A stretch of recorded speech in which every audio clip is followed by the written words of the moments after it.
Bem-vindo ao BHB Foodcast, o canal de podcast para você do setor de alimentos, bebidas e suplementos.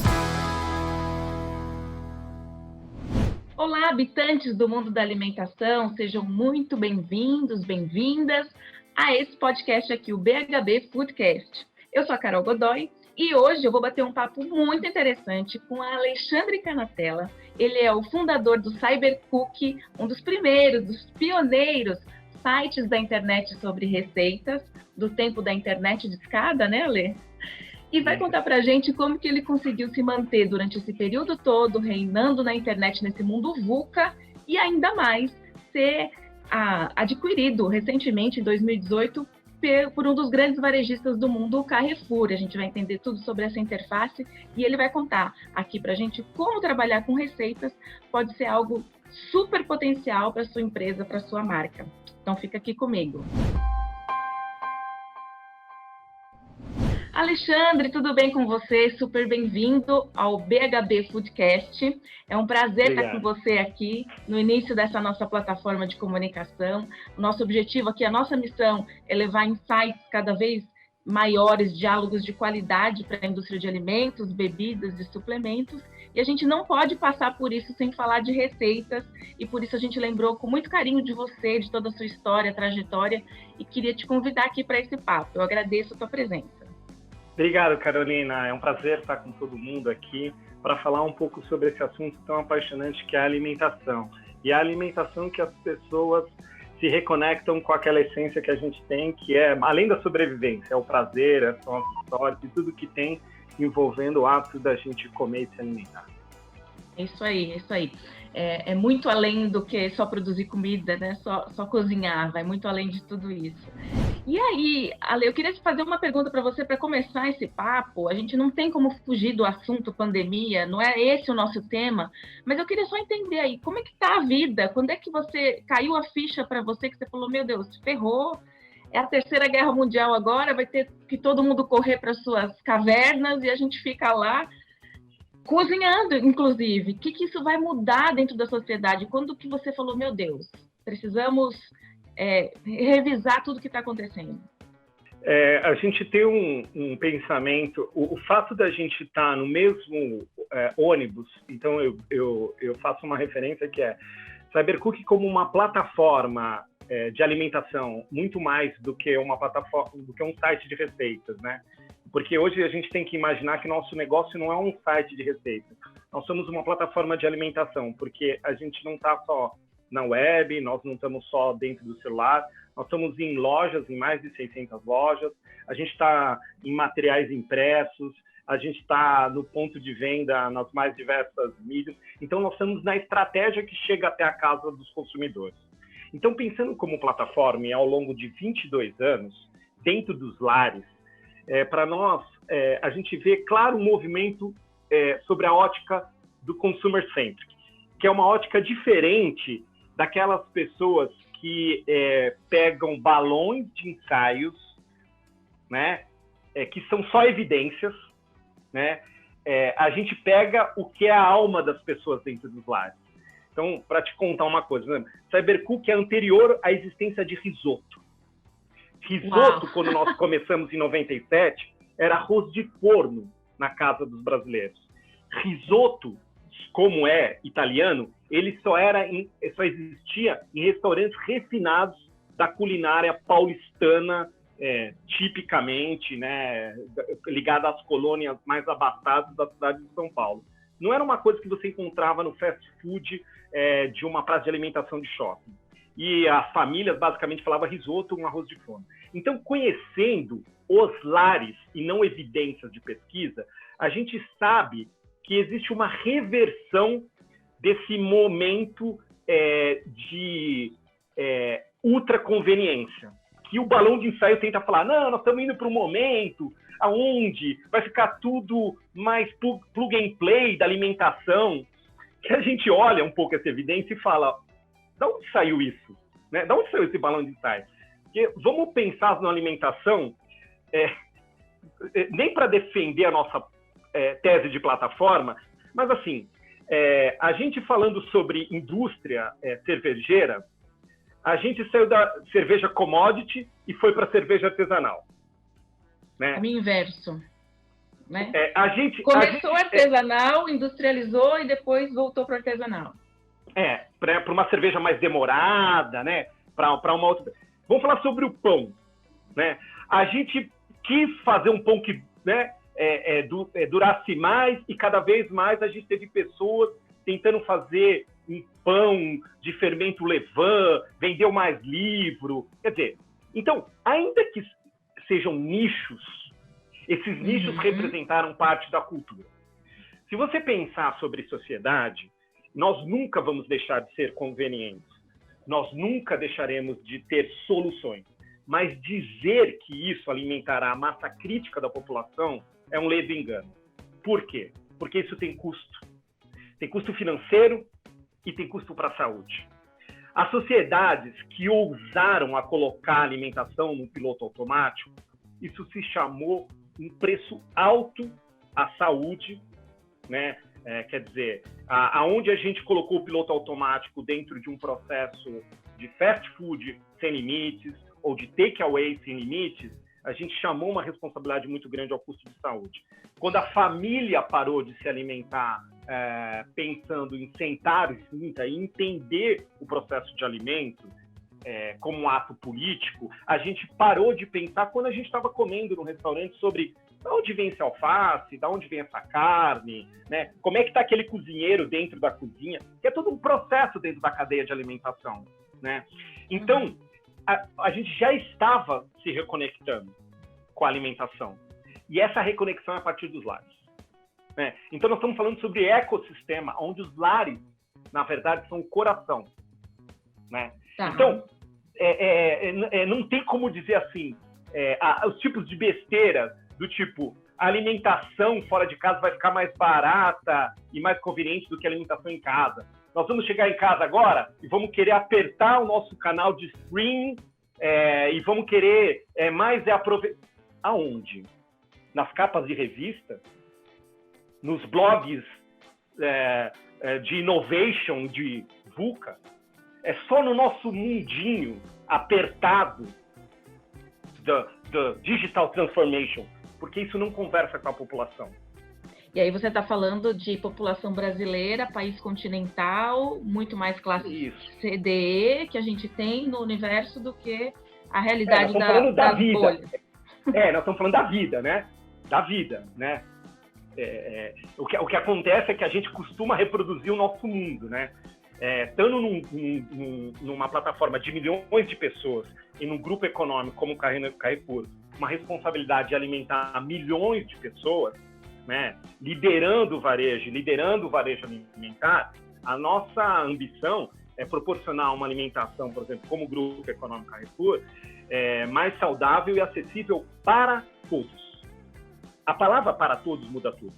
Né? Então, nós estamos falando sobre criar uma oportunidade de repensar essa alimentação inclusiva. E aí não tem como a gente contextualizar. Né? Não tem... vamos aqui, stream para todos e ultra conveniência e vamos lá. Não, gente. As pessoas recebem um salário e tem que fazer conta. E as pessoas fazem conta quando elas vão pedir no seu delivery, quando elas vão sair para comer. Né? Existe uma conta. Né? E o que nós queremos? Que essa conta feche para todos atores desse ecossistema. E esses racionais de conveniência, eles têm que serem produzidos com sustentabilidade para quem produz, para quem entrega, né, a logística, para quem vende e para quem consome. E as reproduções, né, que são reproduções... Estando na área de transformação há 22 anos, o que eu gosto da área de transformação é assim, sai todo mundo para um lado, sai todo mundo para o outro. E aí, daqui a pouco, o que acontece? Cai tudo. Aí volta, né? Assim, então, e eu tô aqui na janela do ônibus, né? Olhando aqui essa viagem. O importante é que saber que tem constância. Né? Há 22 anos a gente tem constância. E a gente vê, né, esses solavancos acontecendo, que vai todo mundo para um lado, e a capa da revista vai para o outro. E aí o blog vai para o outro, e depois é o podcast. Mas o que é importante é que a gente sabe que o coração da alimentação está nos lares. E principalmente na cabeça das pessoas. E essa evolução é o mais interessante. O que aconteceu na pandemia é que nós voltamos à essência do que é essa evolução. Né? O que nós acontecemos na quarentena é que nós voltamos ao que nós somos, né? Então, particularmente, né, as pessoas falaram muito sobre a tese de caverna, né? Que é a tese platônica da República, né? O livro de Platão, que consiste onde Platão pega a tese de um homem que foi para as cavernas, né? Onde remete a uma coisa muito próxima do que a gente está, né? Então, nós tínhamos o perigo lá fora, né, na época das cavernas, que nos ameaçava, então a gente caçava e entrava para a caverna para cozinhar. A mesma coisa nós temos agora, nós temos um vírus lá fora, então a gente sai capturar o alimento e, em tese, nós produzimos, processamos esse alimento em casa para que a gente coma. Acontece que, anteriormente, quem não sabia cozinhar, né, e falava, eu sei fritar bem ovo e fazer um omelete, teve que avançar. Quem sabia fazer omelete, uma macarronada e um arroz básico, teve que ir para além disso, né? E quem sabia cozinhar muito, mas também pegava o seu prato, e cada um ia para o seu ambiente da casa, sem olhar um no olho do outro, porque um ficava no celular, o outro, sei lá, pegava... As casas no Brasil são pequenas, né? Não é a bolha onde os lares têm vários cômodos e tal, encontravam convivência, começaram a sentar junto e entender o alimento. Entender a estocagem, entender a validade do produto. Então, nós reconectamos com uma coisa muito importante, que é a natureza do que nós somos. Isso será definitivo.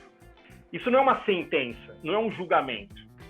Isso é um fluxo de quem observa a alimentação e as pessoas há 22 anos. Então, existe uma grande oportunidade com a pandemia.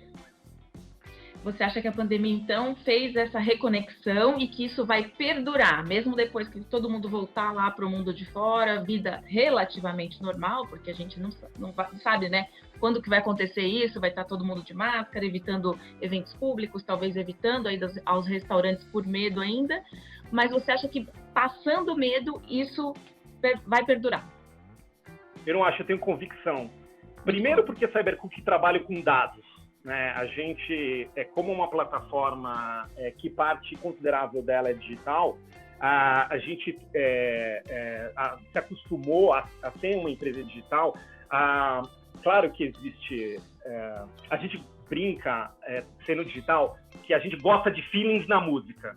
O que nós trabalhamos é com dados, que dados são parte da matemática exata, e ela é o que dá a garantia que nós realmente entreguemos valor àquilo que a gente precisa.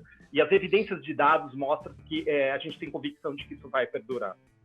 Porque o fluxo de evidências que nós temos, quer seja no nosso negócio de CyberCook, quer seja no nosso negócio de varejo, mostram que as evidências mostram que o clima, quer seja de contexto de experiências, quer seja do contexto de aprendizado, quer seja do contexto econômico, do que vai se precisar as famílias, fará com que os lares produzam mais alimento na próxima temporada do novo normal, né? Que eu acho curioso, né? Porque também a gente busca terminologia, né? A gente busca encaixar tudo, né? O novo normal.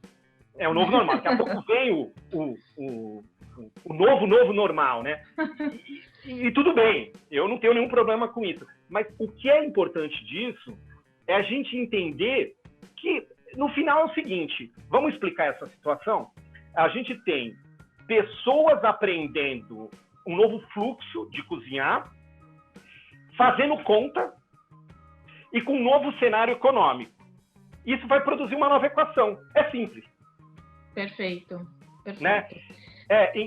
Então, esse processo, por exemplo, a gente está acabando de colocar um filtro no CyberCook, onde você pesquisa no site, não é no app, tá? Você pesquisa no site, no teu celular, a receita por tempo.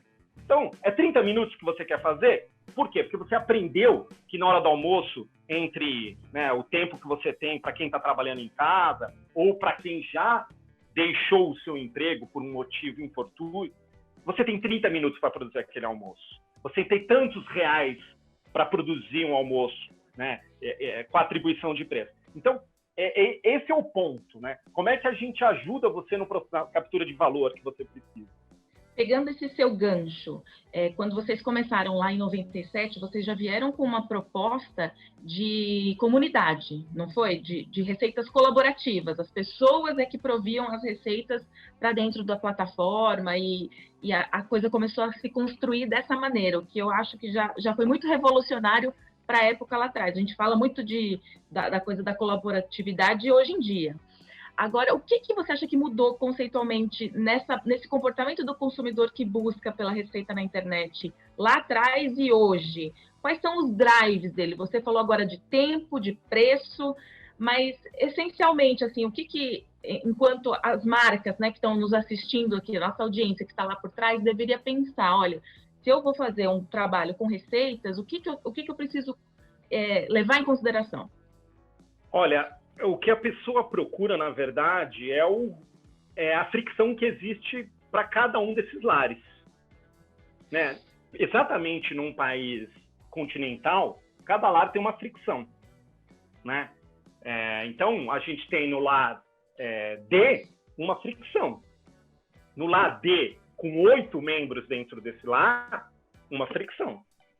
No lar C, com 4 pessoas, uma fricção. Um casal B, sem filhos, uma fricção. Então, as marcas têm que entregar um valor de acordo com a sua fricção, que pode ser tempo, que pode ser custo, que pode ser saudabilidade, né? Então, e aí, o que as marcas precisam entender é qual a proposta de valor que o atributo que ela tem é o core, para não ser freak, né? Porque as marcas, elas tendem a ser freak, né? A hora tá lá, a hora tá cá. Né? Então, assim, qual é o core? Aonde eu vou ter excelência para essa fricção? Né? Aonde eu vou ser reconhecido? Né? Nós temos, ao longo dessa jornada de décadas, buscar trabalhar com marcas para atuar nas fricções. Qual é a sua fricção? Né? Essa interpretação de fricção. Porque num país regional, não é sobre A e B, AB, né? Às vezes a gente fala assim, não, a gente tem um público AB, mas qual é a ficção desse lado? Porque uma coisa é uma família B, uma unidade de lar B, então eu tenho uma capacidade econômica B, mas eu tenho um casal e 3 filhos. Outra coisa é uma família B, um casal, numa recém-jornada profissional. São fricções diferentes para a necessidade alimentar, para tomar a decisão, o que eu vou comprar como ingrediente, como sortimento, na hora que eu estou na minha decisão de consumo de varejo alimentar. Então você tem que... Mas como é que eu vou ser percebido? O que acontece é que anteriormente, em décadas anteriores, a forma como você conseguia atributo, com certeza era mais confortável para essas marcas. Você repetia alguma coisa, repetia, e aí esse consumidor pegava só uma parte do atributo e ele ia lá e catch up, né? Fazia essa coleta disso no ponto de venda. Só que aumentou o número de marcas, a competitividade, a reconhecimento de atributos tecnológicos que você coloca hoje num produto, né? Então você muda o sabor, muda qualquer coisa, ele já não é reconhecido como antes, né? Porque tem muito ruído. Né? Então, assim, tem hora que é preço, né? Então, assim, o Carrefour, por exemplo, com marca própria, tem feito um trabalho fantástico para posicionar produtos de forma não só competitiva, mas com alta tecnologia de qualidade. Então, tudo isso faz com que solução para que você realmente encontre algum atributo fique mais desafiante. Né? E aí as marcas precisam se desafiar, a indústria precisa desafiar, e o desafio é outro. Existe realmente, muitas vezes, um ponto crítico de olhar para dentro e falar, eu preciso aceitar isso. Legal. Você falou aí do Carrefour, de marcas próprias, né? Vocês foram comprados pelo Carrefour e eu queria entender qual foi o principal interesse do Carrefour em Cybercook e de Cybercook também se unir à proposta de valor do Carrefour. O que foi esse drive em comum que vocês tiveram e qual que é essa interface hoje? Como é que é o trabalho? o que dá para unir dentro dessas duas iniciativas, né? De um varejo físico ou até mesmo e-commerce? Como é que isso funciona na prática? Primeiro, o Grupo Carrefour é um grupo global, presente globalmente, criou um plano, Carrefour 2022, onde ele, entre algumas ambições, deixou muito claro duas ambições que nos interessava muito como Cybercook. Primeiro, de liderar a transformação digital. Cybercook, que nasceu, quando você disse, nasceu como colaborativo, né? E é muito verdade, a gente nasceu como colaborativo antes do colaborativo existir como conceito, mas porque nós emulamos o caderno de receita, um device secular, né? Então, o caderno de receita, ele é um device secular, ele é o coletivo de conhecimento das pessoas, e a gente só reproduziu isso digitalmente. Você coloca a sua receita e a gente faz a curadoria dessa receita. Então, a gente foi muito exitoso nisso. Só que a gente não fez isso de qualquer forma. A gente colocou muito layer de tecnologia, a gente colocou muito algoritmo, a gente se preparou muito como banco de dados, como um big data. Então, a gente, olhando essa ambição de liderar a transformação digital, a gente falou, a gente está pronto para isso, né? O nosso negócio não é só sobre receita, é sobre algoritmo, é sobre big data, é sobre a mentalidade digital, é sobre a mentalidade do algoritmo. Então, vamos nos unir a esse processo para acelerar tanto a nossa visão como colaborar com a visão do Carrefour. E o outro ponto é liderar a transição alimentar. Aí brilhou o olho completamente do nosso negócio e brilhou o olho completamente da gestão brasileira, porque liderar a transição alimentar é, como eu disse, transformar a alimentação mais saudável, acessível para todos, né? Então, assim, o que é trazer saudabilidade? O que é colocar isso a preço acessível? O que é transformar a cadeia de produção, a cadeia de distribuição? E uma coisa que eu falava, inclusive num evento que o BHB fez, que foi a primeira vez que eu usei esse termo, que é comer é um ato político. Quando a gente decide comprar, quando a gente decide sentar para comer, existe todo um impacto na cadeia, né? Então a gente falou assim, cara, tem um grupo econômico que tem uma influência muito grande, que quer fazer isso numa escala de influência no país muito grande. E o Carrefour já vinha, em alguns mercados, fazendo aquisições, porque acreditava que parte da aceleração do negócio dele de transformação digital não estava em soluções internas, e sim em soluções através de startups. Então, pensava com uma mentalidade muito generosa. Então, assim, parte do que está sendo feito de transformação e inovação não está dentro de casa, está sendo feito em startups, e nós vamos adquiri-las, e foram feitas aquisições na França, em outros países, e nós fomos a primeira aquisição no país. E aí fez a aquisição, manteve Cybercook como uma estrutura independente, mas 100% controlada pelo Carrefour. Isso foi um modelo muito, muito interessante. A mim foi atribuído, além da liderança de Cybercook, também uma diretoria de negócios digitais, que faz uma contribuição horizontal, né, dentro da omnicalidade que todo grupo tem. Então, pensar a contribuição desse mindset digital, mas também alimentar, mas também startup em todo o grupo, né, com contribuições das mais diversas diretorias e áreas. Então, transformar o pertencimento de startups numa jornada dentro do grupo, né? Tem sido um desafio imenso e também muito delicioso, tanto para o grupo como para mim e para o meu time, e tem sido, as colheitas já são realmente muito interessantes para ambos os lados. Quando a gente fala, por exemplo, da plataforma, a gente consegue fazer uma conexão com o e-commerce do Carrefour. Existe já essa interface, certo? E eu vi recentemente um dado da Qualibest, até entrevistei aqui o pessoal da Qualibest que fez essa pesquisa, falando que 60% das pessoas, não, o dado é assim, as pessoas não faziam muitas compras online de comida, certo? A gente não tinha esse comportamento muito habitual na população brasileira. E depois da pandemia, 60% das pessoas que não faziam ainda não fazem.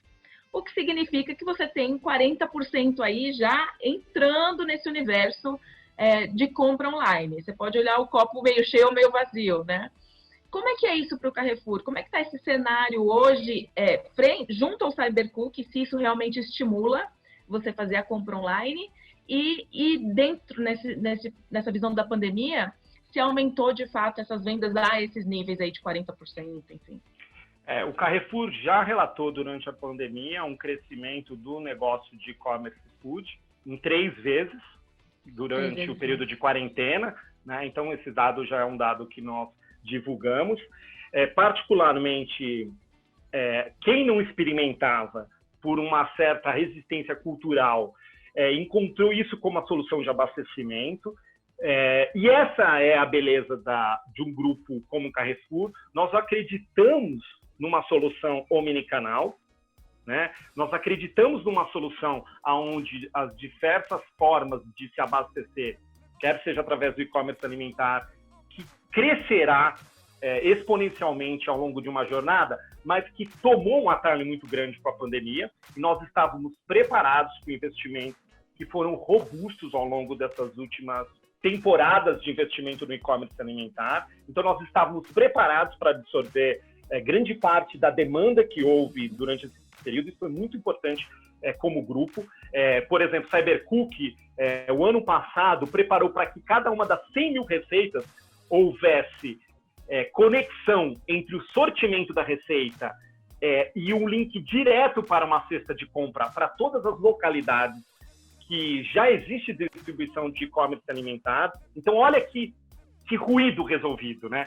Se você é atendido para e-commerce alimentar e quiser comprar aquela cesta toda, e se quiser tirar alguma coisa, porque sal, por exemplo, você já tem em casa, então você não precisa comprar sal, você vai lá e tira o sal, né? Quer dizer, então nós resolvemos isso, e você só resolve isso com machine learning, com inteligência artificial, mas a dona Neuza não precisa saber, a Juliana não precisa saber, o Antônio não precisa fazer, o Mariano não precisa saber, mas nós investimos em machine learning, nós investimos em inteligência artificial. Então, ao mesmo tempo que nós temos a loja de proximidade, nós temos o hipermercado. Então, isso é importante as pessoas saberem, que a estratégia sempre tem que ser complementar, né? E a transformação passará por esse período de aceleração, né? Todo mundo viu os memes, que o que acelerou mais a transformação? O CEO, o CTO, né? O CDO, de Chief Digital Officer, ou a quarentena e a pandemia, né? E aí todo mundo viu no meme sobre isso, né? O que acelerou realmente foi a necessidade, né? A necessidade de você ser omnicanal. Nós acreditamos e, como grupo, temos a convicção de que a jornada do consumo terá o digital, né? Não será o digital. Okay. Né? No processo de alimento, nós sabemos que existe toda uma... O Carrefour entende muito de alimento, né? Como um grupo que tem uma presença importante na distribuição de alimento global, particularmente Cybercook entende muito dos lares, da mentalidade dos lares, né? Como é que eles se abastecem, como é que eles se alimentam. Então, nós sabemos muito o que nós vamos fazer na próxima jornada, ainda na continuação dos desafios de pandemia, mas principalmente quando tudo isso passar, para que as vidas nos lares possam ter a maior quantidade de captura de valor e de um conforto para uma vida melhor, que acho que é o mais importante para o consumidor. Quando a gente fala de comida, a gente está falando muito de experiência. Experiência envolve os nossos 5 sentidos, né? E no digital a gente muitas vezes não tem o olfato, você não tem o tato. Então, o desafio para você ser interessante digitalmente e efetivo para falar de comida é ainda maior.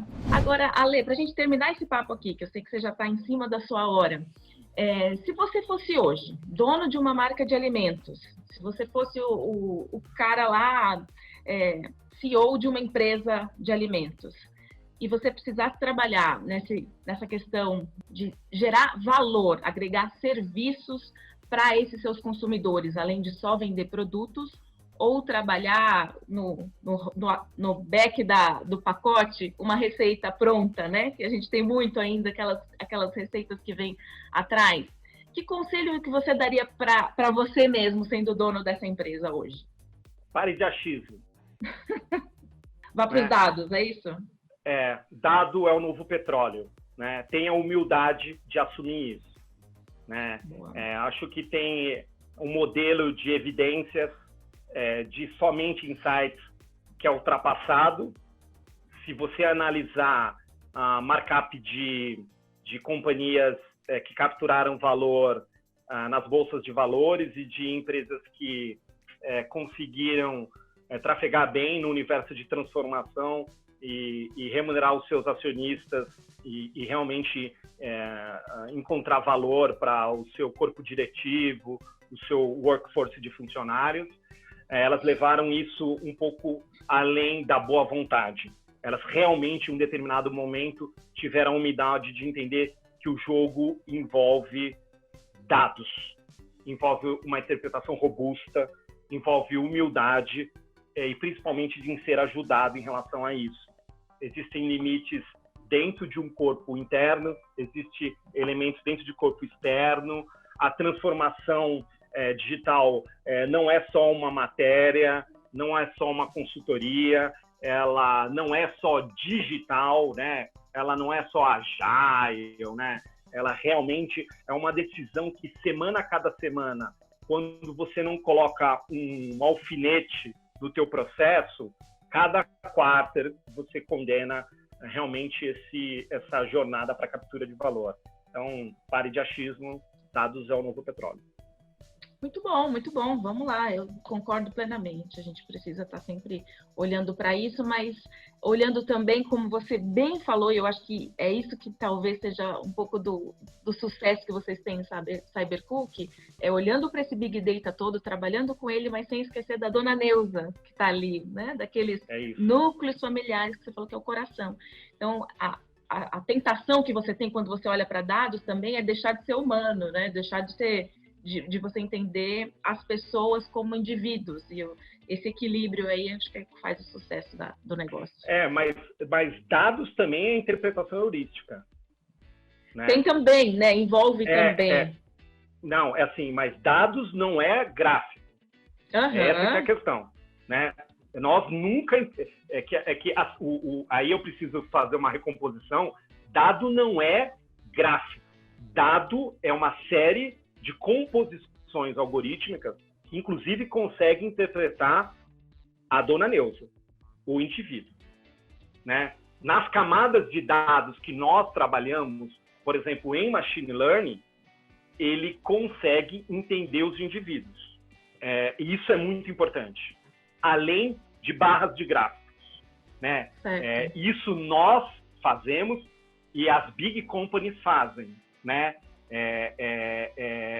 E a predição, né, técnicas de predição, técnicas de estatística, consegue transformar a sua vida, muitas vezes, numa vida melhor.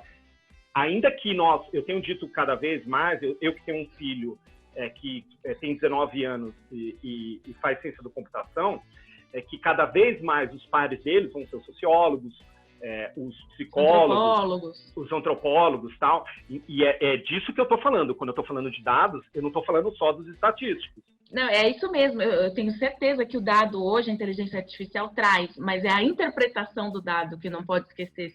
Então, mas CEOs, quando eu estou falando, não é o seu data science, tá? Certo. É o seu data sobre o consumer centric. Né? Não é os seus matemáticos, né? É os seus matemáticos somados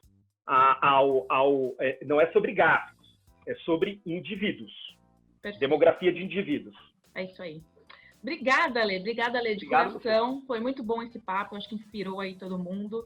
E volte mais vezes para conversar com a gente. Espero que ao vivo, né? Espero que ao vivo a gente consiga tomar um café aí. Então logo a gente consiga. Obrigado você pelo convite, Carolina. Um abraço. Tchau, tchau.